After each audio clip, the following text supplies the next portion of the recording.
Tatay Ramil, takoyaki shop owner matagal nang magkakilala. April 4, 2024 by Publiko. Naglabas ng ebidensya ang social media personality na si Sian Gaza na, for the content at clout, lang talaga ang pagpapatato sa noo ng isang dating OFW para sa April Fool's Day prank ng Tereges Takoyaki Shop. Ipinost ni Sian sa kanyang Facebook page ang larawan na magkasama sina Tatay Ramil at Carl Quayon, ang owner ng takoyaki store. Sa nasabing photo, makikita na tila ini-interview ni Quayon ang ex-OFW.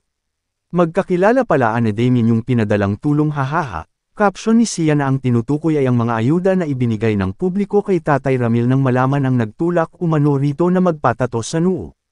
Kamakailan ay pinuntahan ni Quayon si Tatay Ramil para ibigay ang ₱100,000 cash na premyo sa Peking Challenge.